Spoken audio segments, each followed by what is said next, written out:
Welcome to Backstory Song. I'm Doug Burke, your host, and today we are thrilled and honored to have Linda Perry, who was a 2015 inductee into the Hall of Fame of Songwriters, with us to talk about the backstory, vision, and creative process of her songwriting. So obviously, you started with Four Non Blondes, but why did you start writing songs, and when did you start writing songs? I know you got your first guitar at the age of 5. I think you wrote songs like Pity Birds and Desperate. Pity Girls. Pretty Girls. Sorry, it's a Pretty Girls and Desperate. Sorry, I make a lot of flubs. And then obviously you had the breakout smash with What's Up. Mm-hmm. And do you know how many times that video has been listened to on YouTube? No, I feel like somebody said that it was like it broke something massive. It's 859 million listens, almost a billion. It's your most played. How much money I probably made on that? Like $5. Part of the reason I started this is to actually fix that problem. I believe songwriters are overlooked in the Spotify Pandora world in a radical way. Well, when you were in MTV and your video played on MTV, if it was played in prime time, you got $49.95, and if it was played in the after hours, it was $39.95, and then you got your money from radio. So songwriters were making a lot of money, pre 2000, I should say, and then computers happen, and they weren't prepared. Nobody thought that this would come to this, and it's unfortunate. Like, I can have a song on Pandora play 500 million times, and I probably made $1,500 off of that. If that happened to me before 2000, like, I would be completely taken care of. But it's like you have to work extra hard right now. The other remarkable thing about that YouTube statistic is that you released that song in 92 and YouTube didn't start till 2005. So you have almost a billion plays. Your number 2 most listened to song on YouTube is the He-Man meme of that song with 169 million listens. You can't go wrong with the He-Man version. Do you like that? I wanted your reaction to that. Like, of course. I mean, it's awesome. It's awesome. You love it? I mean, I think it's anytime you have a song and it's either parodied or performed or covered or however. I mean, I think that that's the whole thing that we have to expect as songwriters is you're hoping that you write a song somebody wants to cover or parody or do whatever it is, because that's the whole point. It's like as soon as you write the song and you release it out there, you have to understand you're releasing it out to the universe and to the world, and you have no longer have any control over what happens. And you're going to hear bad remixes and disco versions and country versions and karaoke versions, like a million karaoke versions. And that's amazing because you write a song all by yourself in your own little tiny world, and all of a sudden the whole universe is hearing it. So do you ever feel like it's 55 years and your life is still trying to walk up that great big hill? It'll be 65 and 75 and 85, 95. It'll all be the same for me. I stay the underdog. I'm always like, still today, after being in this business for so long, I'll be like, I need to talk to somebody, that's in some CEO or whatever. And I cold call people, just, hey, or email and say, hey, it's Linda Perry and really like to talk to you about something. And I'm always shocked when somebody responds within 5 minutes. It's like, of course, I still live in that shock of not understanding the scope of where I am sitting in life right now. If my career and success was labeled 10 steps on the ladder, and 10 is your career and your success, to me, I'm on 3. I have a long way to go, and I'm constantly fighting and struggling because I don't take for granted what comes to me, and I don't ever feel like I'm good enough. And so I'm constantly trying to do more and more and stay true to my heart, and hopefully that, I'm setting an example of somebody who is doing it her way and not the way of the industry. And I think that that's kind of why people pick up my call, because they know I'm very credible, because I'm super transparent. I'm really honest. I'm right to the point. I don't bullshit. I deliver quality. I might not have quantity, but I definitely deliver quality. You're an incredibly authentic songwriter and person, and we're grateful for that as your listeners here at Backstory Song. Why did you call the song What's Up when, the chorus is not that? Well, probably because What's Going On was already taken and you can't really fuck with a song like that. But also, I thought it was more interesting. It's like, what's up? What's up with fucking the world? What's up with where I'm at right now? It felt more grounded and more true to the song, like that was the intention. The intention was not what's going on. It's more like, what the fuck is up, man? It's like, why is it always seem like either I'm struggling, there's some fucking political mess happening? Why is this all happening in the world? And I think it was Reagan, I think, at the time when, was it 93 Reagan, 92? What, 90? No, what was 90? I think, feel like that was Reagan or Bush, it was Reagan or Bush. But, there were some really not so awesome choices being made. But I'll take those motherfuckers back in a heartbeat over the one stupid idiot one that we have right now. Yeah. And I'm sorry to be harsh, but it's like, it's laughable, but then it's super sad, because it's like, I'm not coming from a political point of view. It's not Democratic versus Republican. It's just human. And the human that is standing as a leader it's pathetic. It's like, is this for real?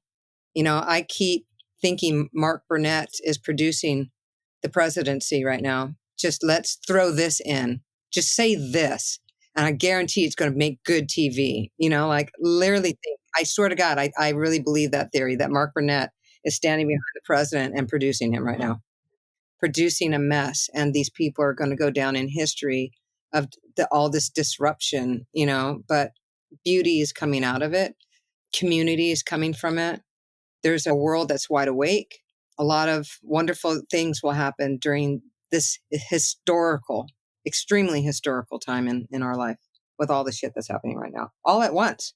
And I think this is why this song has such legs to it. The what's up, what's going on is a double entendre. It's something that you say to your friend, hey, what's up? What's going on? But that's not what you're saying in this song, is it? It's like you're saying, what the F is going on here in this world? And that question has not ended. In fact, it's probably gotten like more pronounced for the world. That's why the song is timely, and it'll have a lot of legs. It'll continue to be this epic anthemish type of song for all the generations to come, because I think that there's people that try to write songs that are for today. And then there's people that are trying to write songs for life. And those are the songs that I choose to focus on, is how am I going to make an impact to this generation, the next one? What can I say that's going to be here 20 years from now? Those songs are harder, and you don't write as many of those.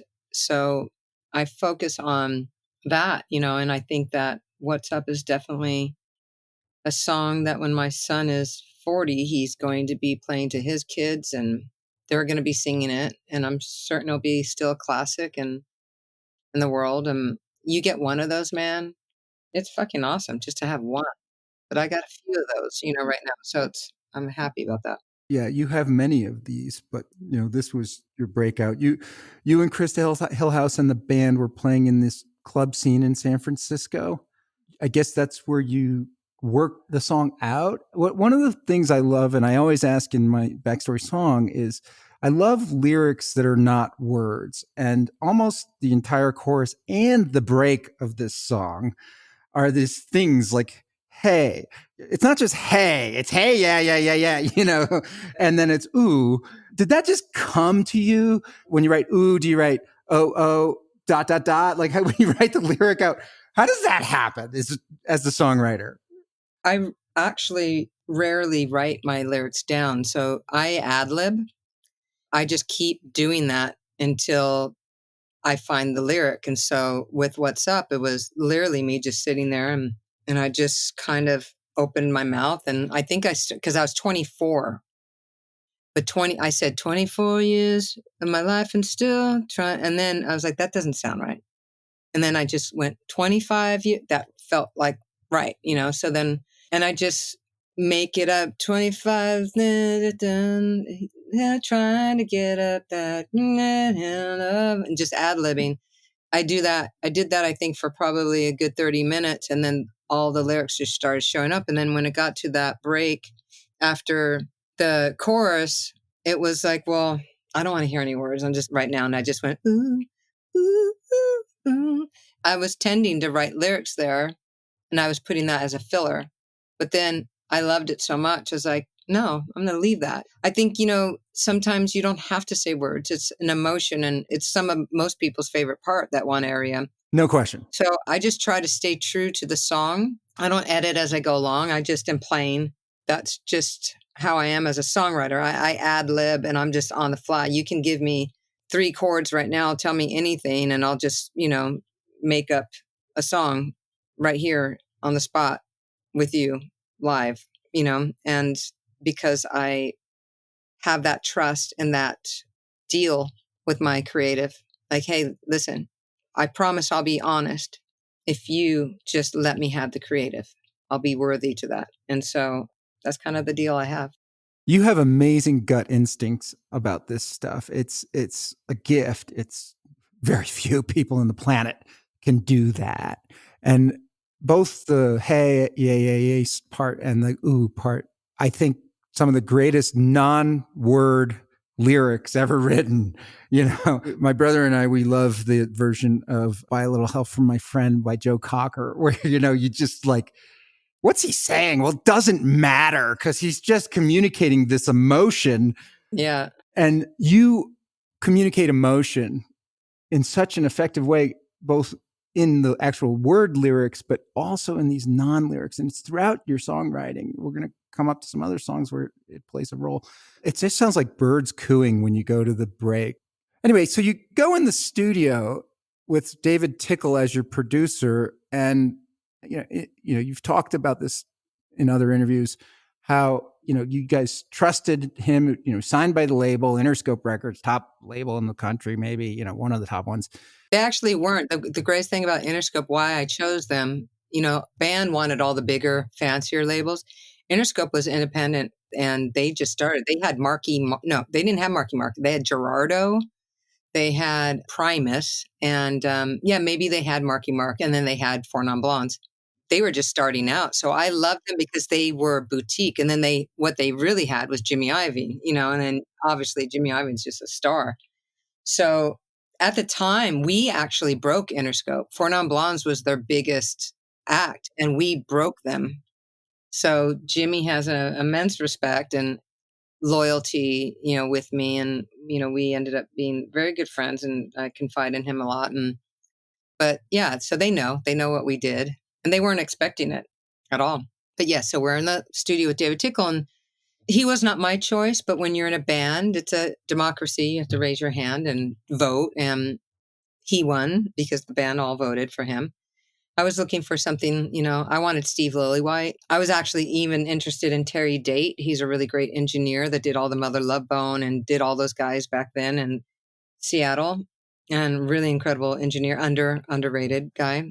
So I was trying to get a little more raw, and the band chose David Tickle, and, it wasn't my personal thing, but I've never been in a studio before. And I just felt like it didn't sound good to my ears. And so I remember playing a guitar and being like, oh man, and when I'm in the live room, I'm like, I'm in a Les Paul and, 63 Vox. And it's like, oh man, it's fat. It's like in my face. This is awesome. And then I'd go into the control room and I'd hear the guitar and it'd sound really small, very distant, and I didn't know he was compressing it heavily and putting a lot of reverb on it. So, and I'd go, David, come in here.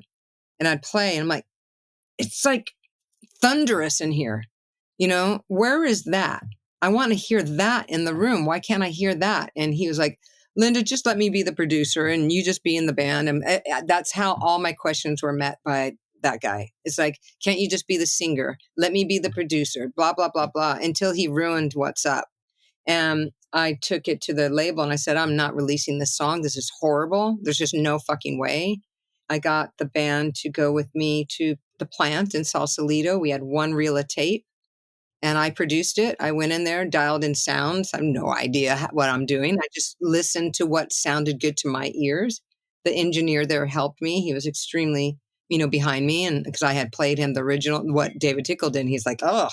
So we did that all night long. David Tickle showed up like around, I don't know, 1 or 2 o'clock in the morning, right when we got our last take. We mixed it and got it delivered for master the next day. And when I presented the fact that I should be producer on this, I was met again with everybody this time. Can't you just be happy you saved the day? One of the greatest songs ever written, most beloved by the fans. I guess they were wrong on that one, huh? And so that is the actual version, I produced, and David Tickle did not produce it.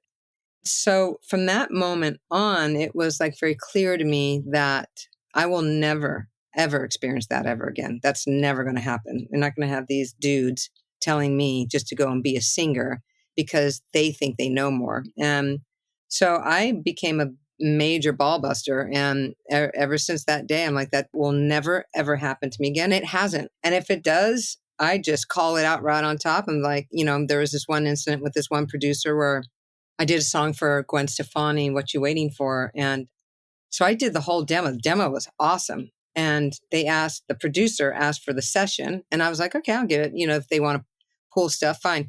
That motherfucker used pretty much my whole demo, including vocals, and didn't give me production. And I was like, those are my guitars. That's my backgrounds. That's my lead. That's my bass. Those are my drums. That's all my shit in there. Those are my keyboards. What did you do? Yeah, and exactly. I think he beefed up the beat and added another bass, and that was about it. And it came out with no production for me. I went to Jimmy. I said, hey, this motherfucker. So Jimmy, on the next round of CDs, he pulled it and put my name on there. I don't think I've even heard of that producer since then, so he had a reputation for doing stuff like that. Everybody let him slide because he was a big producer. And they were even telling me, you should just let it go. That's what he does. And I'm like, no fucking way. You kidding me? I'm not going to work my ass off for this motherfucker to take credit.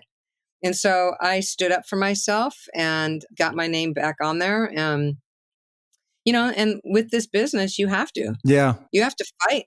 It's a struggle. It's not an easy business. It is not. My son is showing interest he's 5 years old. Oh God. That's when you started. That's when you got your first guitar. Like a David Bowie. I'm telling you, my son is insanely talented and creative and very theatrical. I'm not kidding you. Sometimes I'm watching him and I'm like, gosh, okay, this is going to be his journey and I'm going to let him have it. But I'm a little scared for him and what this business is going to be, 10 years from now, 20 years from now, right?